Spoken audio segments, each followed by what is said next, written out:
Some people get into the Enneagram and it makes so much sense to them. It describes them and other people they know very well. It helps them feel like they can understand why they and all the people around them do what they do and why people react differently in different scenarios. To them, it makes sense of their world.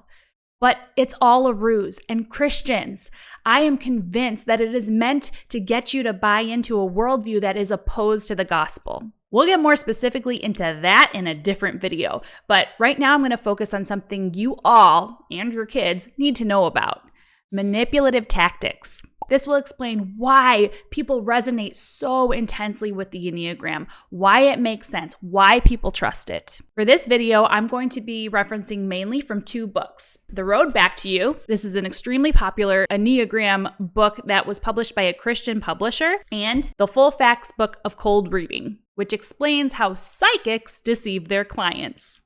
What do psychics have to do with the Enneagram? Well, I think they use similar techniques.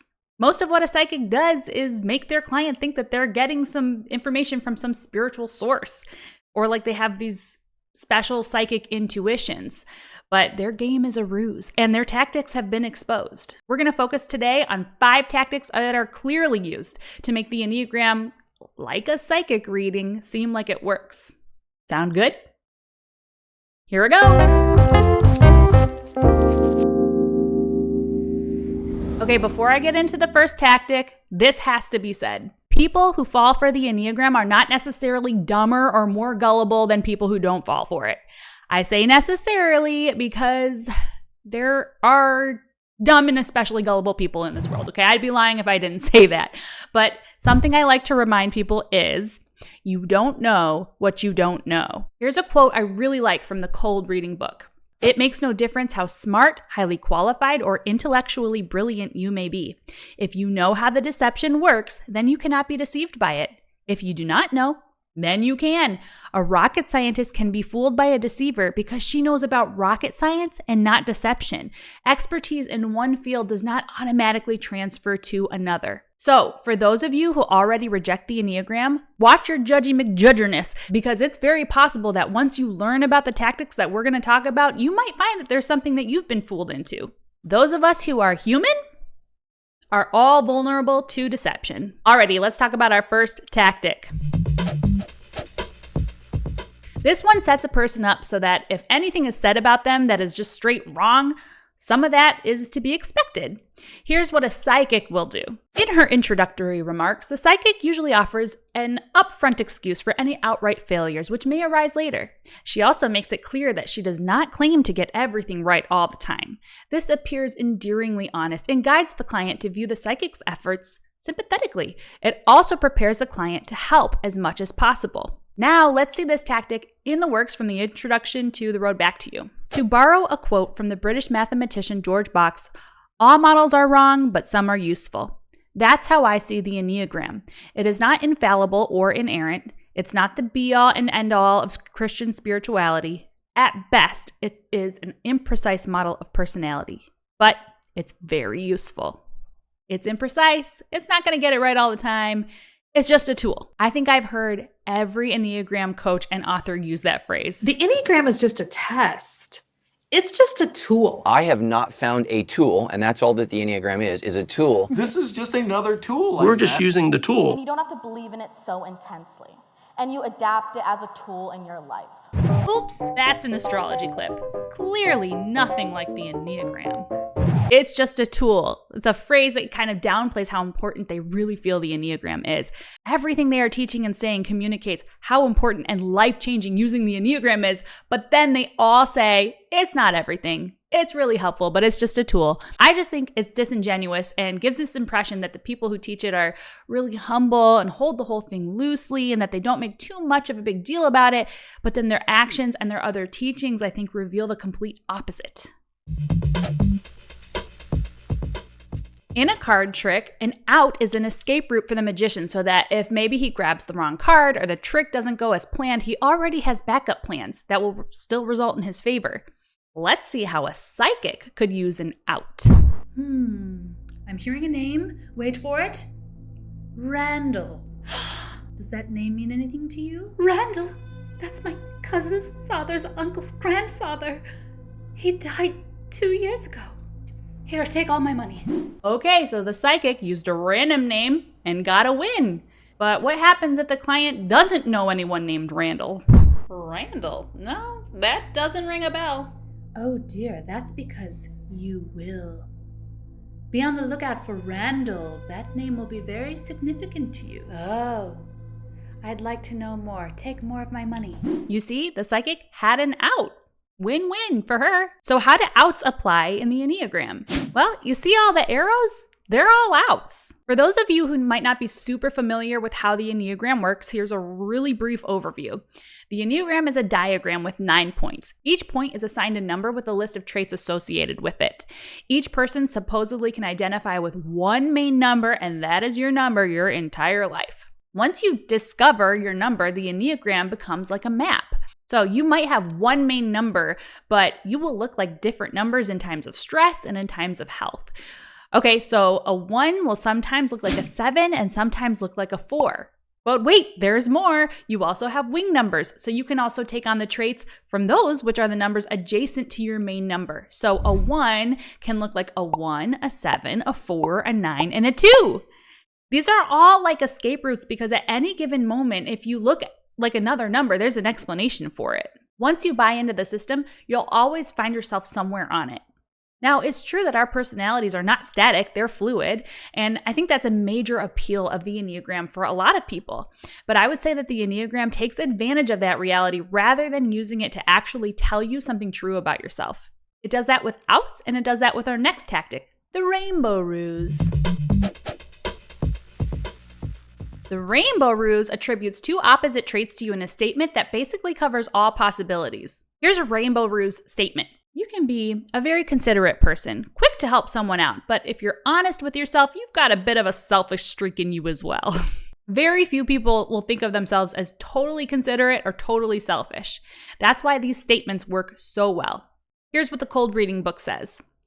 Rainbow ruse statements are wonderfully safe since the majority of personality traits are neither static nor quantifiable. Very few people are outgoing all the time or introverted all the time. Most of us manifest both tendencies from time to time according to circumstances. Now to see the rainbow ruse in action by some Enneagram YouTube influencers. So which one are they, fearful or courageous? They're both. Trusting and wanting people to trust, and at the same time, distrusting. Believers and doubters. Cooperative and obstructionist. Generous and at the same time petty. A bundle of opposites. They are tough. Sometimes they can come off as intimidating. But underneath is a very tender heart. And so now, when they're not healthy, they actually want to cut off their emotions or ignore their emotions. But here at their best, they actually take time to understand their emotions and to really go there and be authentic. Do you see how they're using two opposite traits, which basically covers everything in between? Quick side note, I'm not accusing the people you just saw of purposely manipulating you. I'm guessing that they don't know about these tactics and they probably have bought into it themselves.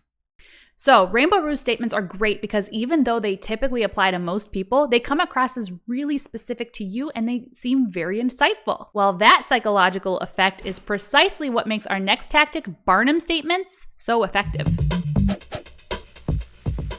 These are artfully generalized character statements, which a majority of people, if asked, will consider to be a reasonably accurate description of themselves. Here are some examples from the cold reading book. You have a strong need for people to like and respect you. You tend to feel you have a lot of unused capacity and that people don't always give you full credit for your abilities. You are an independent and original thinker. You don't just accept what people tell you to believe. There was a study done in which a group of students were given their personal astrological readings. Well, that's what they believed. The majority of students said their readings were highly accurate. What they didn't know is that they had each received the same reading, which was just a bunch of Barnum statements. Want to see some Barnum statements in the road back to you? I'll just pick a few from some of the Enneagram numbers because if I read all of them, I'd probably break YouTube.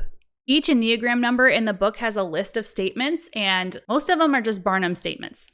I beat myself up when I make mistakes. I don't feel comfortable when I try to relax. There is too much to be done. I worry a lot. I am really disappointed when other people don't do their part. From a 2, it seems like people who love me should already know what I need. I'm more comfortable giving than receiving. I care a great deal about what people think of me. From a 6, I often don't trust people who are in authority. Most of my friends don't have as much anxiety as I do. I don't like to find myself in unpredictable situations. I'm generally not comfortable with extremes. It helps me to have things in some kind of order. Okay, I want to focus on that one. That could be interpreted. Think about how many ways that could be interpreted. It helps me to have things in some kind of order. What I want to point out is that with these kinds of statements, your brain fills in a lot of that information. And you might not even realize you're doing it, but then it makes it feel real specific to you. You might be thinking, fine, there are a lot of generic statements, but I have heard stories from other people with my same number who had like the exact same childhood experience as me. It was weird. I bring this up because when I was introduced to the Enneagram, this was what convinced me that it worked. It's called the childhood memory. From the Cold Reading Book. As its name implies, this element consists of a character statement based on common experiences of childhood. The trick is to devise statements that are only slightly less than obvious, or at least seem to be so in the context of a reading. If you're familiar with Enneagram teachings, you probably know that your childhood experience is really important in determining your number, because that's where your core fears and personality traits start to develop. So you'll see a lot of childhood stories meant to help you discover and relate to your number. In The Road Back to You, there's a childhood section for every Enneagram number, like 6s as children. Here's what it says. Many, not all, 6 kids find themselves in unstable situations growing up. Because they are unable to trust their environment, they doubt themselves and look to other people for courage and advice. If they grow up with an alcoholic, for example, they never learn to let their guard down and to always assume the worst will happen so as not to be caught unawares. Keep in mind that find themselves in unstable situations is actually a pretty generic statement. That can mean a lot of things. It gives the example of an alcoholic parent, but what about having divorced parents or a single parent? Or how about this?